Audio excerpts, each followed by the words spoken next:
everyone, welcome to Sweet Tomato Vine Homestead. I'm Linda, and I am so excited today because the sun is out. I'm outside in the garden, and I have started bringing my plants outside to acclimate them. And y'all, these plants are very, very sensitive. I had a talk with these plants before I came out. I told them, don't be getting out here acting like y'all all weak and start, falling out.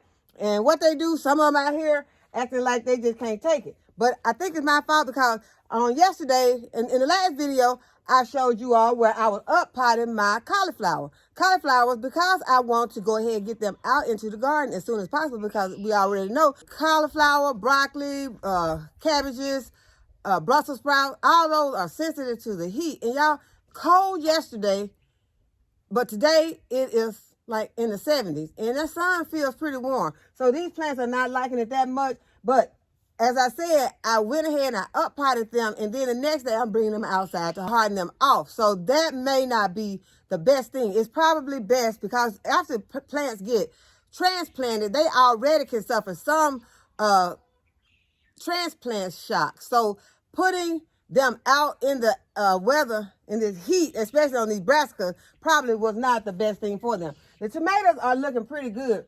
I can show you some of my tomatoes, y'all. This is the blue cream berry tomato. It's looking pretty good, even though it's been out here.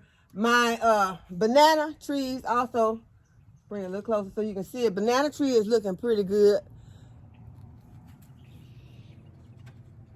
I told y'all I was excited about up potting these plants in these cups that I could see the roots. And yeah, I like the way that looks, being able to see those roots growing in there. So this one is a black strawberry tomato, and this one is a black cherry tomato, and this is because it's a small tomato. And then I got my other banana trees right here. But you all, I am a little worried about my echinacea.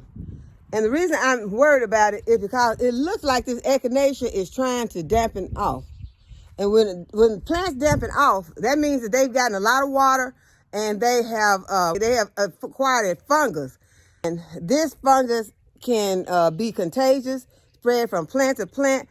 I have already put some cinnamon on it because I researched, and one thing that they said might help it would be cinnamon, but there is really no real cure for it. There's a lot of different things that you could try, but there's really no real cure for dampening off. And a lot of times those plants don't survive the dampening off. And y'all know I am very happy to have this echinacea that germinated for me. And I would love for it to go out into my garden and grow me some beautiful flowers. And it is, like I said, it is contagious, and it can spread to the other plant. So I do not want to get rid of my echinacea though. So I am going to try to just do some of the things that I researched, and one of them was putting some cinnamon on it. But another thing, and I just think that it's just it's common sense, is to go ahead and, because when it dampens off, the plant dies at the surface of the soil. So what I want to do is I'm going to remove some of that wet soil that has this little growth looking stuff in it. And it may have happened because some of my seedlings, when I up potted them into these larger containers, I did not put any vermiculite on it. So that could have possibly saved my plant. But I can see that, y'all, I have some wonderful roots in here, and this plant is ready to come outside. I can see the roots are coming up, and they are coming out of the bottom. So this plant is really, I'm going to go ahead. Let's pop it out. I want to pop it out. I'm curious to see what these roots look like now. Yeah, see, look at those roots on my echinacea. You all know that this echinacea was started in the LetPot. So that is one, those LetPots grow some wonderful roots, you all. And I do want to save this plant. So I'm going to pop it back in here. And y'all, one of the things, now I'm not telling anyone else to do this, but one of the things that I saw that you could do was to add a little peroxide to your water. And then be sure, if you use something like I just used this, do not use this on any of your other plants, because like I said, it can be contagious. So I'm going to go ahead. I'm going to take this echinacea plant away from the rest of my plant. I'm going to be checking on my other plants, make sure that none of them are dampening off. If they are, if they've already dampened off and their soil is contagious, you need to get rid of your soil.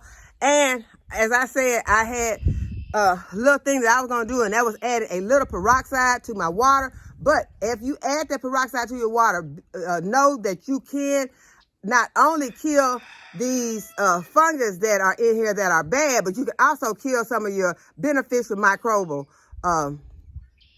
bacteria. So make sure that you are aware of that. I am going to go ahead and put some on this plant. I'm going to add some to my other plants. I only put a small, I just put a few drops in my gallon container. I also put a little bit of Dawn dish liquid. I think Dawn dish liquid works for a lot of things. And I got my fertilizer here. I'm going to water this first. And so I have my plants in containers like this so that the water can just drain through. And that way they can go ahead, get fertilized, and they can go ahead and drain. So I'm going to water this one in.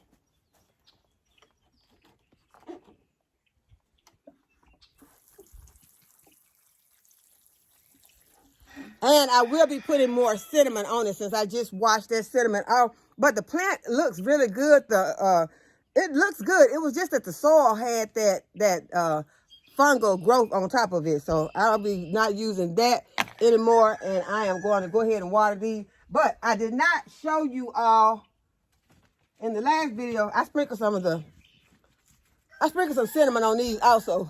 But because I just don't want to any of my plants. I don't want to lose any of my plant. And that is some vermiculite. It has vermiculite on it. These are my rosemary seedlings. And I am so happy that I have grown this much rosemary. The herb of today is rosemary. So go ahead and do your research and find out all the benefits of rosemary.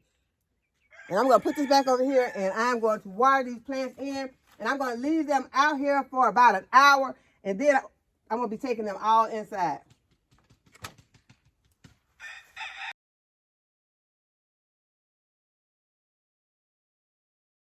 Okay, and I also wanted to mention that sometimes we think that it is not important for us to sterilize our pots or our trays, but one thing that can help to prevent the dampening off is to go ahead and begin with sterile trays and pots and tubes. So that is just one thing that I had not been doing, and I think that from going forward that I will be sterilizing my pots, my trays, and my garden tools more thoroughly before starting my seedlings.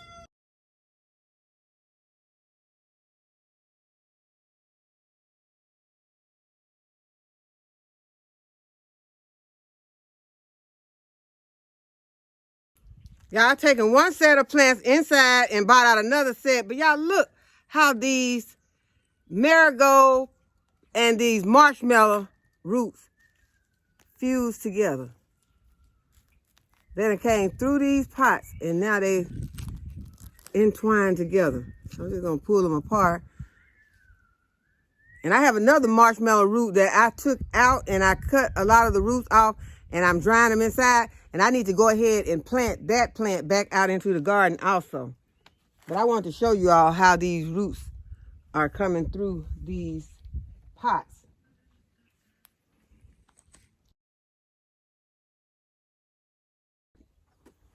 Okay, y'all, I have been out here all day. The sun is going down, but it has been wonderful being out here.